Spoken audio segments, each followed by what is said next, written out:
कुछ अफवाहों के अनुसार शूर्पणखा शुक्राचार्य के पास गई। इस बात का जिक्र किसी धार्मिक ग्रंथों में नहीं मिलता। रावण के विनाश के बाद शूर्पणखा शुक्राचार्य के पास नहीं गई। रामायण के अनुसार शूर्पणखा लंका में ही रही और रामायण में शूर्पणखा के कारण भगवान राम और रावण का युद्ध हुआ। शूर्पणखा ही रावण के अंत का कारण मानी जाती है।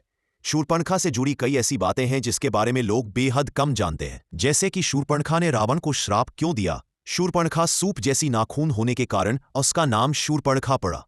उसके अन्य नाम मीनाक्षी, दीक्षा और चंद्रनखा भी है।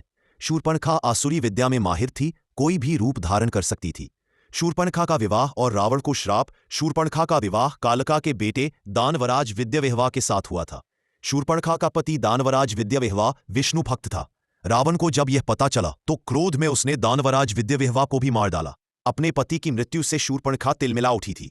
उसने रावण को श्राप दिया था कि मेरे ही कारण तेरा सर्वनाश हो जाएगा। रावण ने शूर्पणखा के पति को मारने के बाद अपनी बहन को अपने भाई खर के पास भेज दिया था। खर दंडकारण्य में रहता था। इसी दंडकारण्य में श्री राम वनवास काट रहे थे। जब शूर्पणखा ने प्रभु राम को देखा तो उन पर मोहित हो गई और श्री राम से विवाह की इच्छा जताई।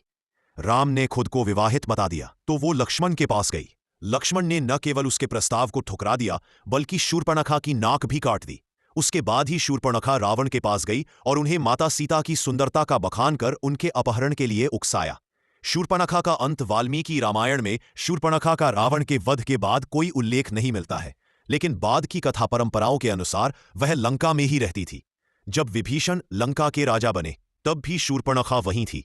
दुखद अंत। कुछ कहानियों के अनुसार शूर्पणखा और उसकी बहन कुंभिनी कुछ साल बाद किसी दुखद घटना का शिकार होकर मर गईं।